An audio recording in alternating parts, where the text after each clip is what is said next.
Assalamualaikum warahmatullahi wabarakatuh.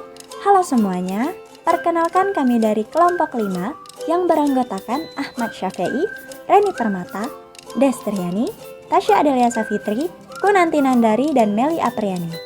Pada mata kuliah pembelajaran tentang peserta didik dan pembelajarannya, kami ingin memaparkan hasil diskusi kami pada ruang kolaborasi mengenai tanggapan terhadap kasus-kasus yang terjadi di ruang kelas. Terdapat 3 kasus yang akan kami paparkan dan berikut penjelasannya. Kasus 1. Bayangkan jika Anda adalah seorang guru matematika di kelas 7. Saat ini Anda hendak menyampaikan materi mengenai matematika sosial, yakni mencari nilai rata-rata atau MEAN.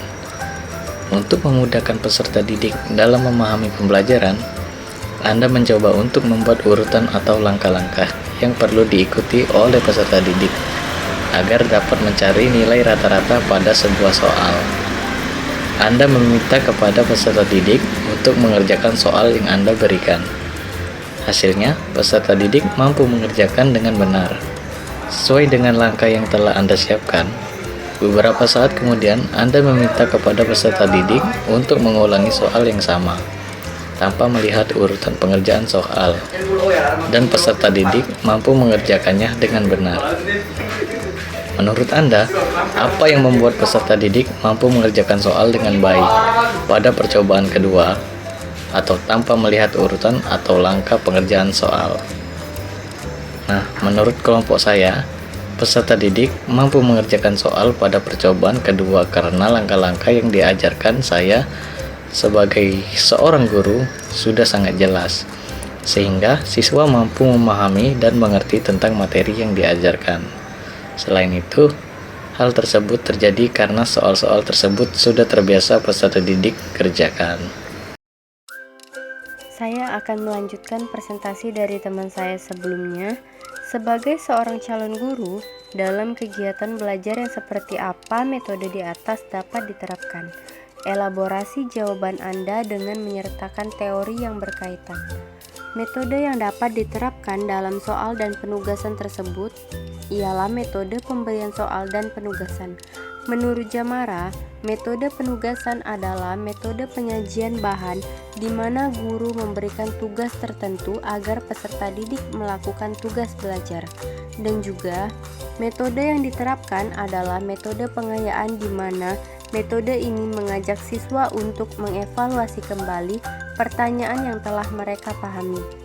Menurut Ansori, kegiatan pengayaan pada prinsipnya memberikan kesempatan pada siswa yang pandai untuk meningkatkan pengetahuannya dengan cara dan kecepatan yang sesuai dengan kemampuannya. Baiklah, saya akan meneruskan presentasi yang telah disampaikan oleh teman saya. Di sini ada kasus 2. Rina adalah seorang guru di kelas 1 SD. Sebagian besar peserta didiknya belum bisa berhitung dengan lancar. Rina sedang memikirkan cara yang sesuai untuk membantu setiap peserta didik menyelesaikan tantangan belajarnya. Menurut Anda, apa yang dapat Rina lakukan untuk membantu peserta didiknya sesuai dengan tahapan perkembangan usia? Nah, menurut kelompok kami, itu dengan cara membuat pembelajaran yang dikaitkan dengan pengalaman atau kehidupan peserta didik, misalnya mengenalkan angka dengan mengaitkan bentuk benda, menggunakan lidi dalam mengerjakan soal hitungan matematika, serta menciptakan suasana belajar yang riang di dalam kelas. Dengan ini diharapkan dapat membuat pembelajaran yang memudahkan peserta didik dalam berhitung. Adapun contoh lainnya yang terdapat di gambar di sudut bawah, yaitu ada 3 buah apel ditambah 2 apel. Nah, jadi di sini peserta didik akan menghitung buah apel tersebut dan menjumlahkannya.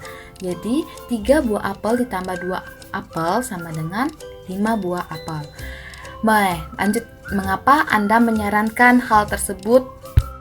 Elaborasi jawaban Anda dengan menyertakan teori yang berkaitan. Sejalan dengan teori belajar sosial Albert Bandura mengatakan bahwa manusia mengambil informasi dan memutuskan tingkah laku yang akan diadopsi berdasarkan lingkungan dan tingkah laku orang lain yang ada di sekitarnya. Hal inilah yang diharapkan dapat membantu proses pertumbuhan dan perkembangan kemampuan berhitung serta lebih memahami dan membuat proses pembelajaran lebih bermakna bagi peserta didik. Oke, baiklah. Selanjutnya pada kasus 3, Made adalah seorang guru yang mengajar di salah satu sekolah negeri wilayah di Bali. Ia mengampu mata pelajaran bahasa Indonesia. Ia hendak mengajarkan materi teks deskripsi pada peserta didiknya. Pada buku cetak yang menjadi panduannya saat mengajar, terdapat beberapa contoh teks deskripsi yang menceritakan tentang bangunan-bangunan pencakar langit yang ada di ibu kota. Dengan memperhatikan latar belakang setiap peserta didiknya, Made pun mencoba untuk memberikan contoh berbeda.